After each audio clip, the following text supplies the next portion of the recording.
இன்றைக்கி அதுமாரி அம்மா சாப்பாடு வைக்க வரேன், நான் செங்கம் போகிறேன்னு சொன்னாங்க. அதனால் வந்துட்டுனா இன்றைக்கி கொஞ்சம் நான் லேட்டு தான்.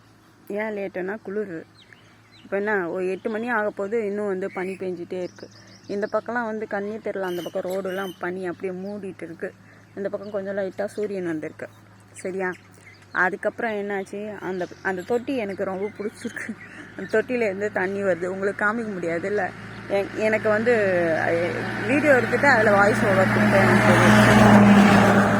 அந்த மாதிரி வெயிட் பண்ணிகிட்ருக்கேன். இன்றைக்கி அவங்க செங்கம் போகிறாங்க, அதனால் சாப்பாடு கொடுத்துட்டு நான் போயிட்டுனா அவ்வளோதான், எந்த வேலையுமே இல்லை. ஆனால் 1ஆம் தேதியிலேருந்து எல்லா டாகும் வந்து ஷெல்டருக்கு கொண்டு போயிடணும். அதுக்கப்புறம் சமைக்கிறது வந்து அங்கேயே போய் சமைக்கணும். அதுதான் என்ன பண்ண போகிறேன்னு தெரியல. அந்த ஷெல்டரில் வந்து தண்ணி வசதி இல்லை, கரண்ட்டு இல்லை, கொட்டகை மட்டும்தான். அந்த ஷெல்டர் மட்டும்தான் இப்போதைக்கு போட்டிருக்கோம். ஒரு பக்கம் டாப் போட்டிருக்கோம். அதுக்கப்புறம் யாரையாச்சும் வச்சு போட்டாலும் நான் போட்டதாக தானே கணக்கு. எப்படி இருந்தாலும் நான் உங்களுக்கு பணம் கொடுக்க போகிறேன். அதனால் அது எப்படி சொல்கிறதுன்னு தெரியல. ஸோ அதனால் போட்டிருக்கேன். அதுக்கப்புறமா நடுவில் ஒரு ஷெல்டர் போட்டிருக்கேன். அதுக்கப்புறம் இந்த பக்கம் ஒரு டாப் இறக்கணும், முன்னாடி ஒரு டாப் இறக்கணும், அதுக்கப்புறம் பின்னாடி ஒரு டாப் இறக்கணும். பட் அதுக்கெல்லாம் என்கிட்ட காசு இல்லை, இப்போதைக்கு இல்லை. வந்துச்சுன்னா கொஞ்சம் கொஞ்சமாக இறக்கிடுவேன். அடுத்து வேறு என்ன இது ஷெல்டர் சம்மந்தமான விஷயங்கள் மட்டும்தான். கிட்டத்தட்ட ஒரு 7 வருஷமாக இந்த போராட்டம் வந்து நடந்துகிட்டே இருக்குது. இந்த 7 வருஷத்தில் இப்போ தான் ஒரு ஷெல்டர் போட்டு முடிச்சிருக்கேன். இன்னும் நான் வந்து அது நாய்களுக்கான ஒரு நிறுவனமாக, அதில் எவ்வளோ பிரச்சனைகள் இருந்தாலும் அங்கே வந்து ஒரு நாய்களுக்கான நிறுவனம் வந்து செயல்படணும் அப்படிங்கிறது இருக்குது. அதுக்கப்புறம் வேறு இடத்துல ஷெல்டருக்கு இடமும் தேடிட்டுருக்கேன். சரி, கவர்மெண்ட்லேருந்து இடம் கொடுப்பாங்களான்னு ஒரு நப்பாசையும் இருக்குது. இதெல்லாம் ஆசைகள் தான். எது நடந்தாலும் எது நடக்கலைனாலும் நாய்களுக்கான ஒரு நிறுவனம் வந்து அங்கே இருக்கணும் அப்படிங்கிறது என்னுடைய குறிக்கோள், லட்சியம் எல்லாமே. அடுத்து டிஎன்பிஎஸ்சிக்கு இன்னும் நான் படிக்கவே இல்லை. ஏன் படிக்கலை அப்படின்னு சொல்லிட்டு திட்டாதீங்க. அது வந்து நான் பெரிய டாஸ்க்காகவே வச்சுட்ருக்கேன். ஏன்னா அதுதான் என்னோடய எதிர்காலம்.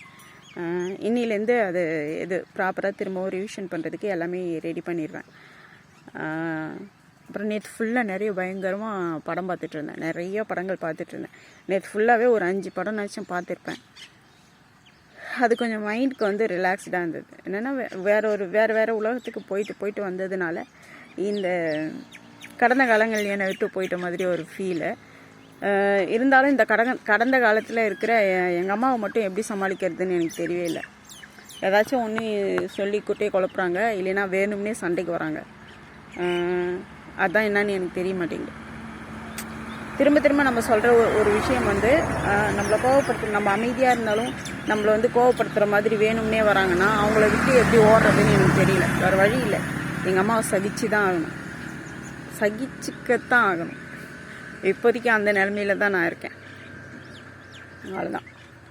அப்புறம் உப்புச்சப்பு இல்லாத விஷயத்துக்கெலாம் வந்து சண்டை வாங்குறாங்க. அதுதான் அவங்கள எப்படி ஹேண்டில் பண்ணுறதுன்னு எனக்கு தெரியல. நான் பர்சனல் ஷேர் பண்ண மாட்டேன்னு சொன்னேன். ஆனால் அம்மா பர்சனல் தானே, இல்லை ரொம்ப கடுப்பேற்றுறாங்க. அதனால் என்ன பண்ணுறது,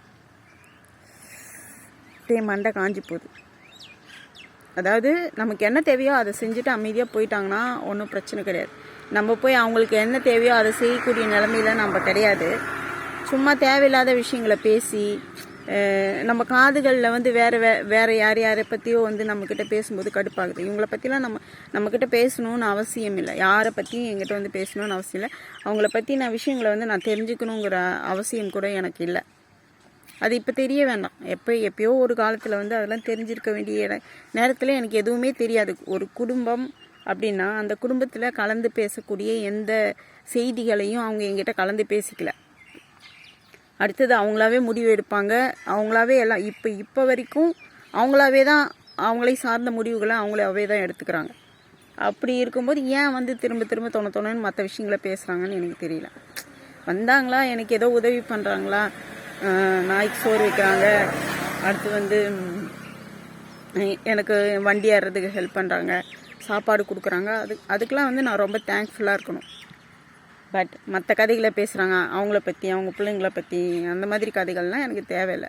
அது அவங்கக்கிட்ட நேரடியாக சொல்ல முடியல. சொன்னால் வந்து விதண்டாவாதம் அப்படி சொல்லுவாங்க.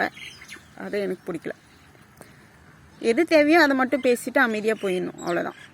யாராக இருந்தாலும் சரி, அம்மாவாக இருந்தானே, பொண்ணாக இருந்தானே, அதான் நான் கூட அவங்க கிட்ட போய் தேவைக்கு அதிகமாக எதுக்கு பேசிகிட்டு இருக்கணும்.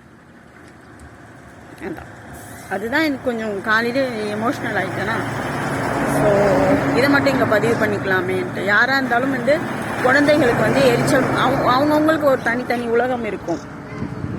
சும்மா போய் எரிச்சல் பண்ணிகிட்டு இருக்கக்கூடாது.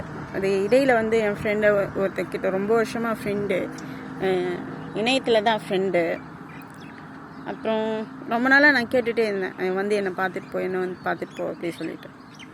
அவன் அட்லீஸ்ட் வீடியோ கால் நினச்சா பண்ணிடா அப்படி சொன்னான். ஒரு கட்டத்தில் அவன் சொன்னான், நீங்கள் இப்படி கேட்குறது எனக்கு ரொம்ப எரிச்சலாக இருக்குது அப்படின்ட்டு. அதுக்கப்புறம் அந்த மாதிரி டாப்பிக்லாம் அவங்ககிட்ட பேசுறதை நான் விட்டுட்டேன். நம்ம பார்க்கணுன்னு நினைக்கிறது வந்து நம்ம நட்போட ஆழம். அடுத்தது இத்தனை வருஷங்கள் ஆயிடுச்சு, இதுக்கு மேலே எது வேணால் நடக்கலாம்.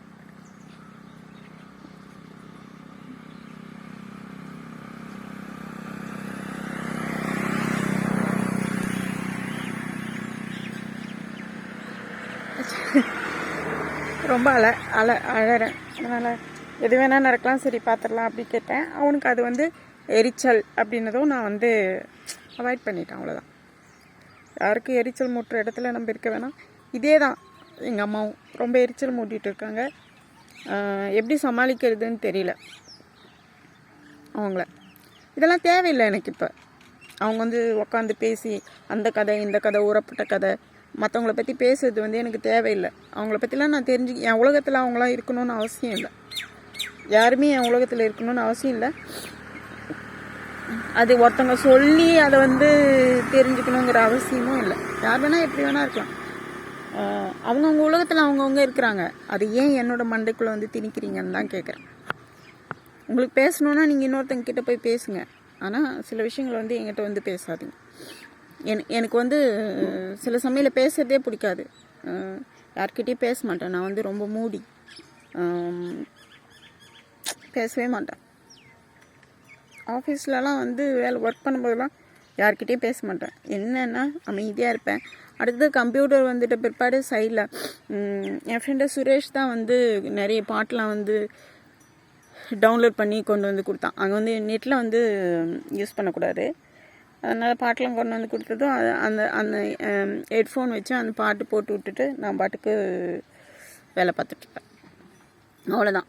மற்றவங்கிட்ட போய் புரணி கதை பேசுது, அந்த கதை பேசுது, இந்த கதை பேசுது, அதெல்லாம் வந்து நமக்கு செட் ஆகாத ஒரு விஷயம். இந்த அம்மா வந்து ஏன் இப்படி டெய்லி வந்து எல்லாரை பற்றியும் என்கிட்ட சொல்லிகிட்ருக்காங்கன்னு எனக்கே தெரிய மாட்டேங்குது. இவங்களை பற்றி அவங்கள பற்றி தேவையில்லாத விஷயம் தெரிஞ்சு நான் என்ன பண்ண போகிறேன்? இப்போ எனக்கு வந்து படிக்கணும், என்னுடைய வேலைகளே நிறைய இருக்குது. மற்றவங்க அதை திங்க் பேசுறதுக்கோ இல்லை அதை வந்து எப்படி அது பேசுது. அவங்க என்னோடய பாஸ்ட்டு. இப்போ அவங்க பேசுகிறவங்க எல்லோரும் என்னோடய பாஸ்ட்டில் இருந்திருக்காங்க. அவங்கள பற்றி நினைவு கொண்டு வர்றது பாஸ்ட்டையும் சேர்த்து எனக்கு கொண்டு வருது. அம்மாவே என்னோடய பாஸ்ட்டு. அப்படி இருக்கும்போது நிகழ்காலத்துலேயும் வராங்கன்னா கொஞ்சம் அவங்க கூட வந்து நான் அவங்களுக்கும் எனக்கு வந்து சுமூகமாக எதுவுமே இல்லை. நிறைய மனக்கசப்புகள் இருக்குது. அவங்க தொனி பிடிக்காது எனக்கு. அவங்க பேசுகிற அந்த தொனி பிடிக்காது. அடுத்தது அவங்க செய்கிற சில விஷயங்கள்லாம் எனக்கு பிடிக்காது. அம்மா பிடிக்கும், ஆனால் சில விஷயங்கள் அவங்கக்கிட்ட எனக்கு பிடிக்காது. அதை வந்து அவங்கள மாதிரி நான் இல்லை. அதை நிறைய விஷயங்கள் வந்து பிடிக்க மாட்டேங்குது. அது எப்படி சொல்கிறதுன்னு தெரியல. அம்மாவை பிடிக்காது இல்லை, அம்மாவை பிடிக்கும். அம்மா பண்ணுற விஷயங்கள் பிடிக்காது. காலையில் வந்து பிபி ஏற்றுறதுனால உடம்பு சரியில்லாமல் போகும். அந்த நாள் முழுக்க அப்செட் ஆகும். அந்த மாதிரி பேசாமல் இருந்தாங்கன்னா எனக்கு ரொம்ப சந்தோஷமாக இருக்கும்.